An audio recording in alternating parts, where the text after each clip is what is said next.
1040.com podcast. Your taxes, smart and simple.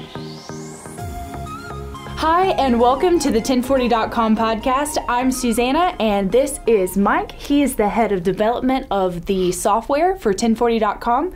Mike, how are you doing this morning? Great. How are you? Good. I'm doing great. Thanks for being on today. Mike is awesome. He does all the behind-the-scenes stuff, getting our product ready and making it the smart and simple product that it is today. So he's kind of the brain, manages the brains behind all that. Manages the brains. There you go. The brains. He's like, let's be specific here. It's good. So today we want to talk to you about some new and improved features of the 1040.com software for this tax season. So the first thing that we kind of want to talk about is the self-employment interview. So tell us a little bit about what that's been like in past years and how you guys have really worked hard to make it this season very streamlined for self-employment filers. Sure. Well, in prior years, we've always supported business returns, small business individual returns on our site. But what we really focused on this year was really hand-holding the user through the process. So in the past, you might know that you need a Schedule C, so you would go fill out a Schedule C. You might know that you need an office and home, and you would go fill that out. So what we really worked on this year was sort of when we're walking people through the income process, we ask them very specific and much smarter questions to guide them to the right form. Right. So, for example, we ask about whether you owned a business last year, obviously, but then we get into some of the details about things that you might not think are a business, but actually are. Gotcha. Once you make it to the form, what we've done is, instead of showing people an entire tax form, we've broken it down into really small pieces that are kind of bite-sized, much less intimidating.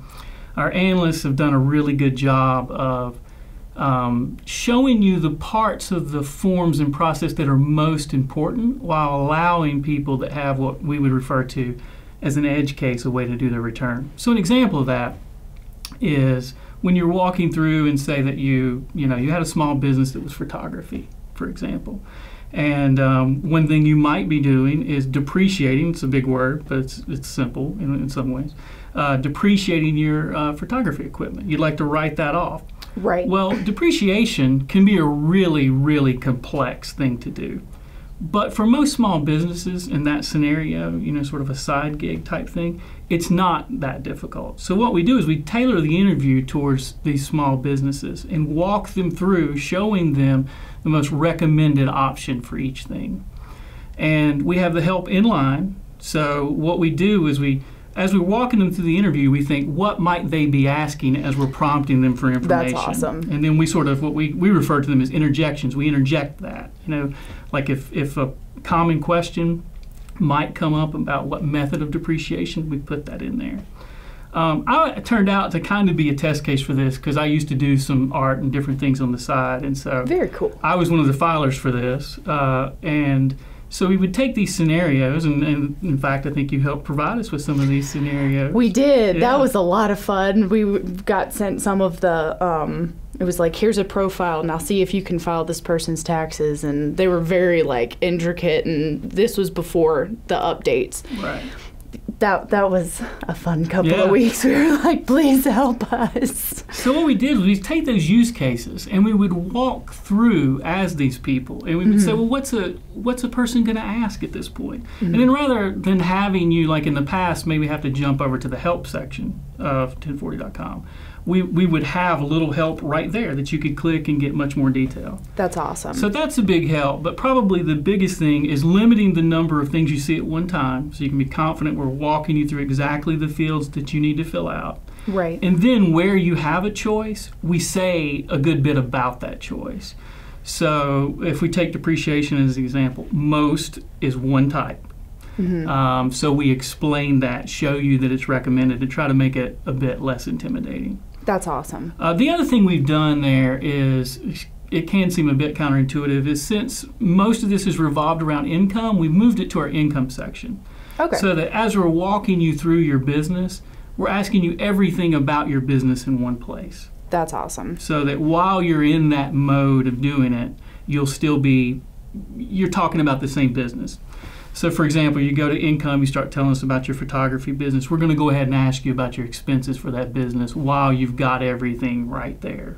So that's Great. another big change. That's awesome. Yeah, just streamlining all of those different things so you're not bouncing between different parts of the Right. interview process. I know we had some of those use cases back after you guys went in and did the changes, and it was like night and day. It was very much like, okay, step 1, step 2, just moving. It flowed very logically, and, you know, I really liked the whole looking at, okay, what questions might people be asking? Because, Right. you know, you've already answered that question before I even thought to ask it. And so it just does feel very streamlined and more simple to go through as the user. So that's awesome. We're super excited about Yeah. that feature. We spend a lot of time with technology, and, you know, I'm come from more of a development background, but in this case, I mean, it is technology, but it's really the analysts spent untold hours, and I would lock myself in a room with them, and we would whiteboard and go over our big video board and keep walking these scenarios through, asking really every possible question to try to cover all the things that an intimidated user might be thinking about, because we're That trying to make sounds it intense. simple. Yeah, it's like, all right, no one leaves We start to this get tired room. of each other by the end of the year, you know, but we're all very close and become closer through things like that. Yeah, But that'll do it. it is, yeah. It seems simple. The result of it becomes simple, but it's only simple because lots of people have given lots of thought Right. to make it that way. That's awesome. Gotcha. So another really awesome feature that 1040 has been working on a lot this year is the W-2 import. So can you explain a little bit how that works? Yeah. So without going into all the technical details, essentially your employer, or many employers, participate with what are called payroll providers. Okay, so they're different company names that, even though you work for company ABC, they probably use one of the big payroll providers. And one of the things that provides is that your W-2 is uploaded into their database in the sky type thing. Very cool. So what we do is we partner with those and rewrite the technology that will go ask for your W-2 from them, and then it will auto-fill it. Oh, wow. Now, the nice thing in 1040.com is that you don't really have to go look for this feature. It just exists. So when you're holding your W-2, one of the very first things at the top is the EIN. It's sort of like its employer identification number. You can think of it like the Social Security number for your employer. Okay. You know, it's the thing that identifies them with the federal government. So when you enter this, behind the scenes, we ask whether that employer's information is at one of these payroll providers. And if the answer is yes, we prompt you with a few more fields. It really depends on which provider we pull back. I know I'm kind of getting technical as to which fields, but there's really just a couple fields. They're usually like, tell us more about what's in box 1, which is the amount. And then we just go look that data up. We ask your permission, of course, and then we pull that data down and automatically fill out your W-2. That's you simply awesome. can confirm it, press save, and you're done. Good deal. Yeah, I mean, I feel like that's most of the paperwork, if you will, for most people, sort of like in my situation where you only work for one employer and you are getting that W-2 and all that. That's the most Right. entering the information. So to have that just kind of moved out of the way, it's like, okay, that's a little bit more time in my hands. So. Yeah, W-2 is by far the most commonly used part of the site because most people have a W-2, whether they have other things in their tax situation or not. That's awesome. So the last thing that we wanted to talk about is the mobile filing. So we've really you guys have really been working on making that a user-friendly experience. So can you tell us a little bit more about filing on your phone? Sure. We've been supporting filing from your phone for lots of years now. But what we've done this year is really go back and try to view the experience with new eyes. And that sounds very generic, but I'll give you some examples about what that is.